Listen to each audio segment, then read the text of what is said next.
Right chit chat లో కవిత తీవ్రమైన వ్యాఖ్యలు చేశారు. కేటీఆర్ పై పరోక్షంగా కవిత వ్యాఖ్యలు చేశారు. నాన్నకు లేఖ రాస్తే మీకేంటి నొప్పి అంటూ అన్నారు. అలాగే కేసీఆర్ మాత్రమే నా నాయకుడు అంటూ కూడా ఆమె మాట్లాడారు. పార్టీ నుంచి నన్ను బయటకు పంపే సీన్ ఎవరికీ లేదు అంటూ ఆమె ఘాటుగానే స్పందించారు. లీక్ వీరులను పట్టుకోమంటే గ్రీకు వీరుల్లాగా ఫోజులు కొడుతున్నారు అంటూ ఆమె తీవ్రంగానే వ్యాఖ్యానించారు.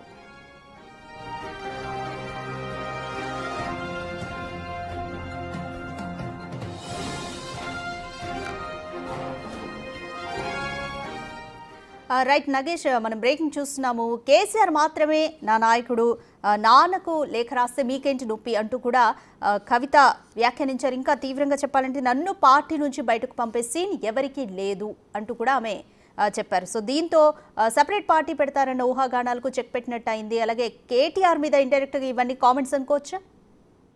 ఖచ్చితంగా అనుకోవచ్చు. ఎందుకంటే కేసీఆర్ కుటుంబంలో ఏదో జరుగుతుందన్న విషయం మాత్రం ఖచ్చితంగా తేట తెల్లమైంది.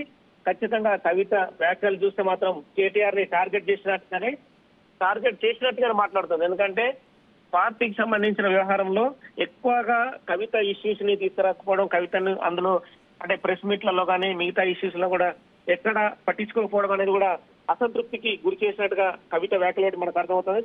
అన్న పార్టీ వర్కింగ్ ప్రెసిడెంట్ గా ఉన్న కేటీఆర్ ని టార్గెట్ చేసినట్టుగానే ఈ మాటలు మనకు అర్థమవుతుంది. ఎందుకంటే మొత్తం పార్టీ వ్యవహారంలో ఈ మధ్య జరిగిన వరంగల్ సభకు సంబంధించిన ఇష్యూలో కూడా కేటీఆర్ఏ మొత్తము దగ్గరుండి నడిపించాడు. ఎవరు మాట్లాడాలి, ఎవరు మాట్లాడకూడదన్న విషయంలో కూడా కేటీఆర్ నిర్ణయం చేశాడన్న మనకు అర్థం వచ్చే విధంగానే ప్రస్తుతం కవిత వ్యాఖ్యలు కనిపిస్తున్నాయి. ఎందుకంటే పార్టీని ఏదైతే సభలు జరుగుతున్నాయో సభలు నడిచేటప్పుడు కూడా ఎక్కువ మాజీ మంత్రి హరీష్ రావే సభలు చూసుకునేవాడు. కానీ ఈసారి మాత్రం కేటీఆర్ చూసుకున్నట్టుగా తెలుస్తుంది. చాలా వరకు ఆ సభ నిర్వహణ, సభలో మాట్లాడే నాయకులు ఎవరు ఏందనే విషయంలో కూడా సరిగా ఒక ప్రణాళిక ఏమి లేకుండా కూడా కేటీఆర్ చేయడం వల్ల సభ అట్టుప్లాప్ అయిందనే విషయాన్ని కూడా గతంలోనే కవిత చెప్పింది, అంటే లేఖలో. సో ఈ క్రమంలో కవిత చేసిన వ్యాఖ్యలు కూడా ఖచ్చితంగా మాజీ మంత్రి కేటీఆర్ ను ఉద్దేశించినట్టుగానే కనిపిస్తుంది. మరి కేటీఆర్ అయితే ప్రస్తుతం అమెరికాలో ఉన్నాడు.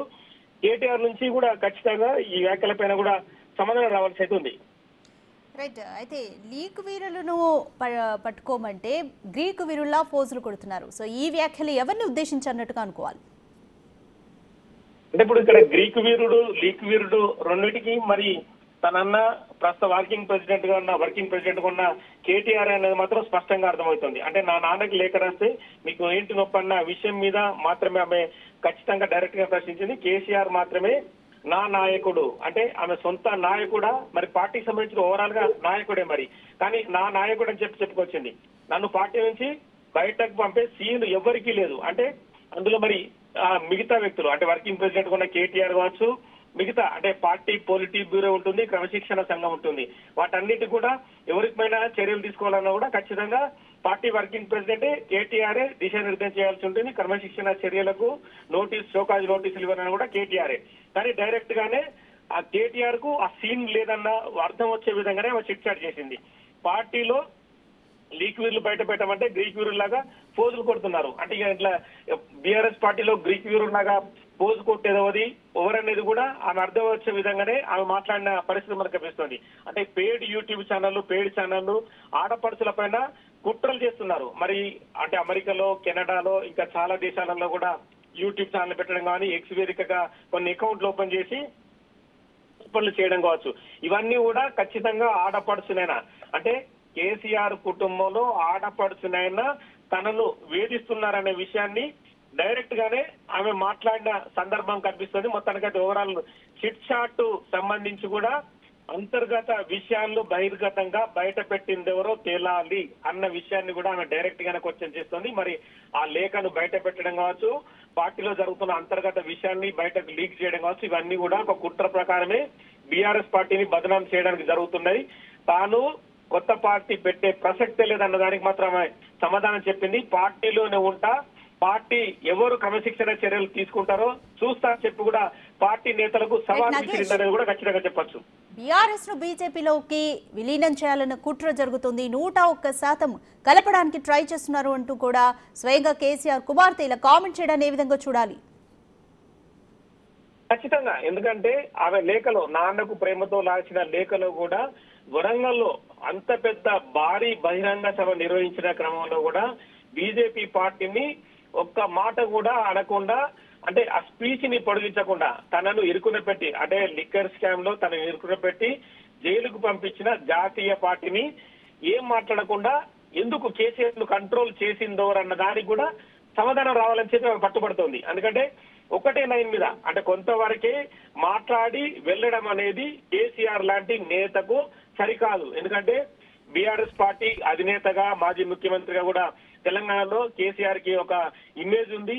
ఒక పాలిటిక్స్ లో ఆయన ఏం మాట్లాడినా కూడా ఖచ్చితంగా ప్రజలంతా గమనిస్తూ ఉంటారు. ఈ క్రమంలో బీజేపీ పార్టీ ఇంత చేసినా కూడా, అంటే తెలంగాణలో బీఆర్ఎస్ పార్టీని లేకుండా చేయాలని చెప్పి నానా రకాల ప్రయత్నం చేస్తున్న క్రమంలో కూడా బీజేపీ పైన ఒకటే ఒక్క మాటతో ఎందుకు స్పీచ్ ఆను బీజేపీ నుంచి బీజేపీ వైపు కంటిన్యూ చేయకుండా ఆపాల్సి వచ్చిందనేది కూడా ఆమెకు వచ్చిన మార్కు. ఎందుకంటే తనను 3 నెలలకు పైగా జైల్లో ఉంచి నానా ఇరుకున పెట్టి నానా హింస చేసిన పార్టీని ఎందుకు టార్గెట్ చేసి మాట్లాడలేదు అన్న విషయాన్ని కూడా ఆమె క్లియర్ గానే బీజేపీని టార్గెట్ చేస్తూ ఖచ్చితంగా ఈ చిట్ చాట్ లో పేర్కొంది. దీనికి అంతటికి కారణం మరి ఈ స్పీచ్ రాసిచ్చిన వ్యక్తులు ఎవరైతే ఉన్నారో వాళ్ళు అంటే వాళ్ళకున్న సంబంధాలు ఏంటి బీజేపీతో గానీ కాంగ్రెస్ తో గానీ, వాళ్ళందరూ వ్యాపారాలు చేసుకుంటూ వాళ్ళ పబ్బం గడుపుకుంటున్నారు.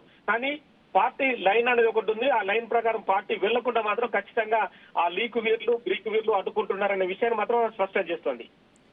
నగేష్, సొంత పార్టీ నేతలే ఎన్నికల్లో తనను ఓడించారు అంటూ కూడా కవిత ఆరోపించారు. సో కవిత వ్యాఖ్యల వెనుక మర్మం ఏంటనుకోవచ్చు? ఖచ్చితంగా, అంటే 2023లో జరిగిన ఎన్నికల సందర్భాన్ని బట్టి కూడా ఆమె చాలా వ్యాఖ్యానాలు చేశారు. అంటే సొంత పార్టీ నేతలు ఓడిపోవడానికి కారణమవుతూ కొంతమంది బీజేపీతో చేతులు కలిపారు. చేతులు కలపడం వల్లే బీఆర్ఎస్ పార్టీ తెలంగాణలో అధికారంలోకి రాకుండా కాంగ్రెస్ అధికారంలోకి వచ్చిందని చెప్పి కూడా ఆమె చిట్ చాట్ లో చెప్తోంది. ఎందుకంటే బీఆర్ఎస్ పార్టీ 10 ఏళ్లు నడిపిన పార్టీ నెక్స్ట్ లెవెల్లో, అంటే 3వసారి అధికారం రాకుండా కొంతమంది నేతలు కుట్రల వల్ల, కొంతమంది డబ్బు ప్రలోభాలకు లొంగిపోవడం వల్లనే బీఆర్ఎస్ పార్టీ 3వసారి అధికారంలోకి రాకుండా అడ్డుకున్నారని చెప్పి కూడా ఆమె వ్యాఖ్యానం చేస్తుంది. అంటే ఇవన్నీ ఓవరాల్ గా పార్టీలో కొంతమంది నేతలు ఎవరైతే ఉన్నారో వాళ్ళందరూ తమ సొంత లాభాల కోసం, వ్యాపారాల కోసం, వాళ్ళ భవిష్యత్తు వాళ్ళ కోసం ఇవన్నీ కూడా బీఆర్ఎస్ పార్టీని నింద ముంచే విధంగా వ్యవహరించారనేది ఆమె ఆరోపణ.